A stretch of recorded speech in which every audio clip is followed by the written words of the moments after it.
জাতীয় সংসদে আমরা সারা দেশের মানুষের কাছে উপস্থাপন করব যে আগামী 10 বছর আমাদের বিদ্যুৎ ব্যবস্থা, আমাদের গ্যাস ব্যবস্থা কি হবে। আমরা জানি বিগত স্বৈরাচার ফ্যাসিবাদের সময় বাংলাদেশের গ্যাস, বিদ্যুৎ এইসব নিয়ে তারা বিভিন্ন রকম পরিকল্পনা করেছে, যেই পরিকল্পনা মানুষের কাজে আসে নাই, যেই পরিকল্পনা ভালো ছিল না দেশের জন্য, কাউকে হয়তো বিশেষ সুবিধা দেওয়ার জন্য তাদের পক্ষে পরিকল্পনা গ্রহণ করেছিল। আমরা এই পরিকল্পনাগুলোর উপর তাদের এই যে অপরিকল্পিত পরিকল্পনা ছিল, অপরিকল্পিত পরিকল্পনাগুলোর জন্য আমরা কাজ করছি এবং ইনশাআল্লাহ শীঘ্রই আমরা বাংলাদেশের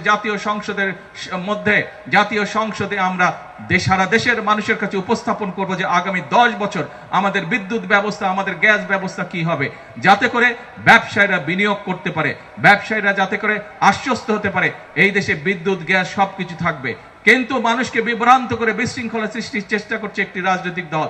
প্রিয় ভাই বোনেরা, আমরা যেখানে প্রতিদিন পরিশ্রম করছি দেশের মানুষের ভাগ্যের পরিবর্তনের জন্য, আমরা যেখানে প্রতিদিন পরিশ্রম করছি দেশের ভাগ্যের পরিবর্তনের জন্য, কিছু সংখ্যক লোক বিশৃঙ্খলা সৃষ্টি করছে।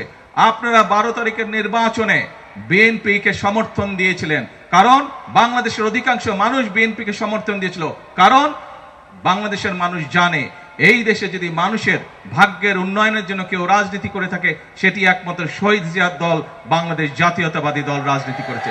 বাংলাদেশের উন্নয়নের জন্য যদি কেউ রাজনীতি করে থাকে, কোন রাজনৈতিক দল যদি রাজনীতি করে থাকে, সেটি দেশনেত্রী বেগম খালেদা জিয়ার দল বাংলাদেশ জাতীয়তাবাদী দল সেই রাজনীতি করেছে।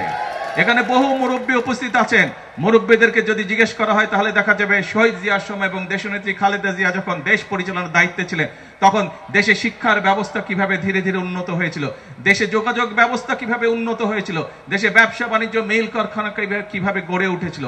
আজকে আবারও আপনাদের সেই প্রিয় দল বাংলাদেশ জাতীয়তাবাদী দলকে আপনারা দেশ পরিচালনার দায়িত্ব দিয়েছেন, কিন্তু কিছু সংখ্যক রাজনৈতিক দল তারা বিভ্রান্তি ছড়িয়ে সেই কাজগুলোতে বাধাগ্রস্ত করার চেষ্টা করছে। প্রিয় ভাই বোনেরা, আজ আমাদেরকে সিদ্ধান্ত নিতে হবে, আজকে আমাদেরকে সিদ্ধান্ত নিতে হবে বাংলাদেশের সকল গণতান্ত্রিকামী মানুষ যারা গণতন্ত্রে বিশ্বাস করে, যারা কথা বলার স্বাধীনতা বিশ্বাস করে, প্রত্যেকটি মানুষকে আজকে সিদ্ধান্ত নিতে হবে যে এই বিশৃঙ্খলাকারী যারা রাজপথে এসে রাজপথ বন্ধ করে দিতে চায়, যারা মানুষকে বিভ্রান্ত করতে চায়, তাদের বিরুদ্ধে কি ব্যবস্থা আমরা গ্রহণ করব। এইটি আজকে বাংলাদেশের মানুষকে সিদ্ধান্ত নিতে হবে। আর বাংলাদেশের মানুষের ভাগ্য নিয়ে ছিনিমিনি খেলতে দেওয়া যাবে না।